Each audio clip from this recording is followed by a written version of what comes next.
Good morning, I'm Daniela Ladao and this is my structure cabling 2.0.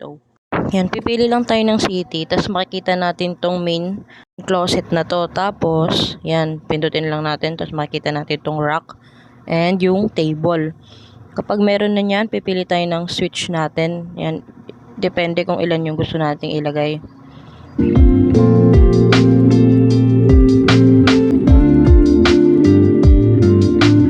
Yan, tapos ayusin lang natin. Tapos maglalagay na tayo dyan ng mga PC.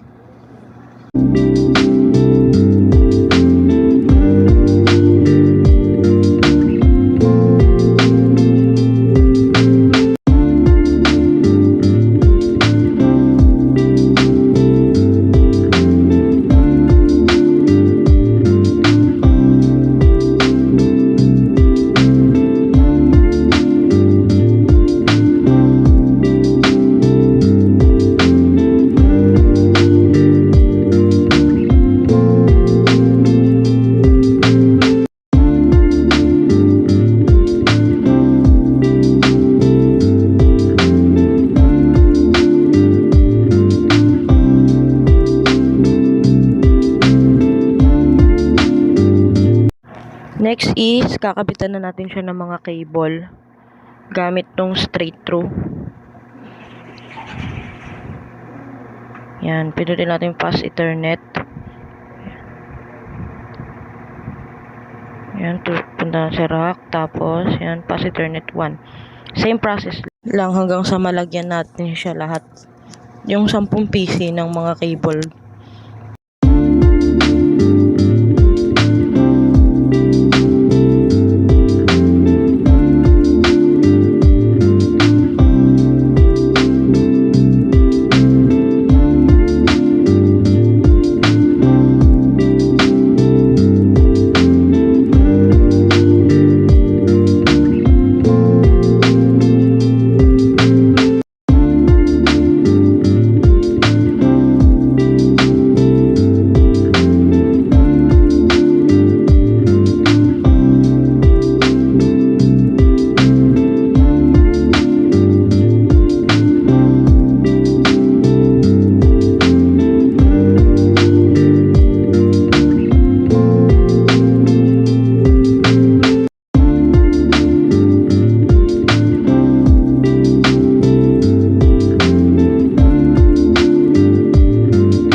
Yan, pagtapos niyan, i-IP config lang natin siya. Lalagyan natin ng mga IP address. Itong first PC is 192.168.0.1.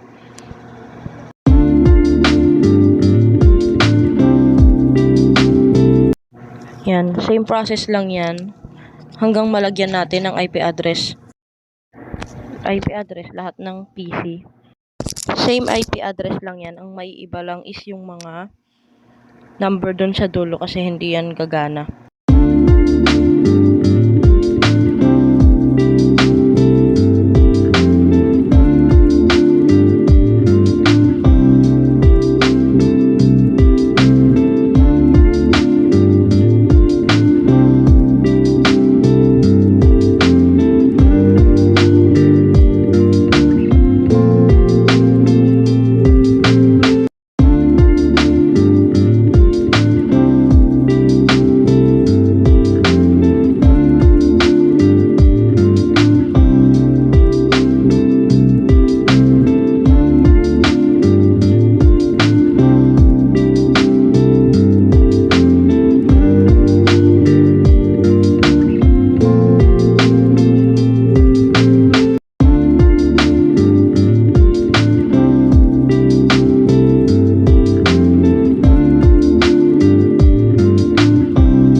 After malagyan lahat ng IP address, punta na tayo sa command prompt para ma-config natin kung nagre-reply nga ba lahat ng IP address na nilagay natin. Yan, ipiping lang natin sila sa bawat PC.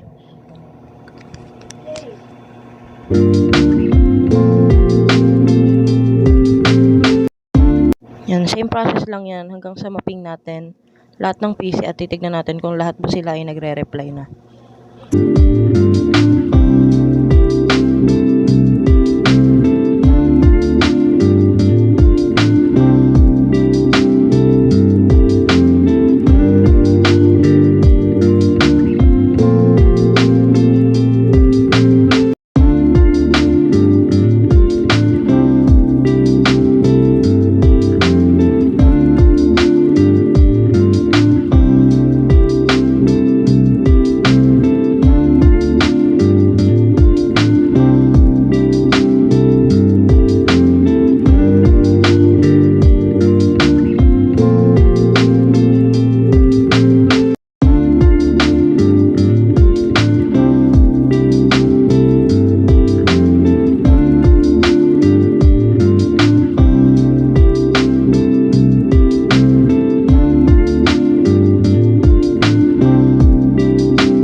Yan, lahat sila nag-reply at pupunta naman tayo dito sa may logical.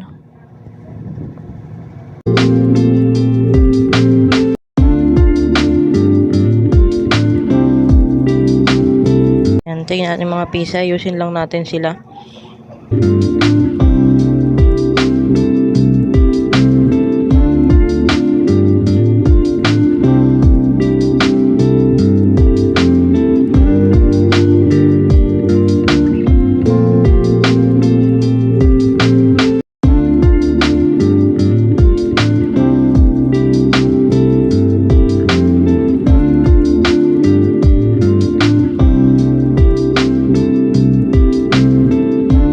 Yan, kapag okay na, lalagyan natin sila bawat PC ng PDU.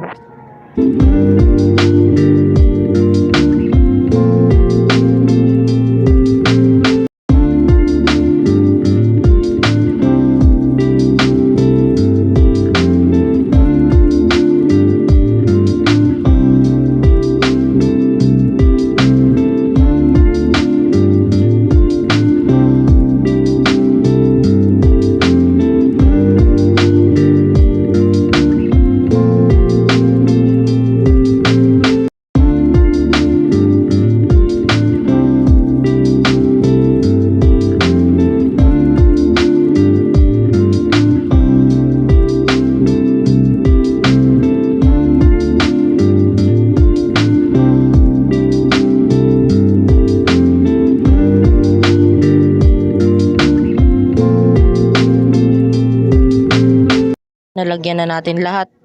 I-try na natin i-run kung magre-reply ba sila or mag-check yung bawat PDU na nilagay natin sa bawat PC.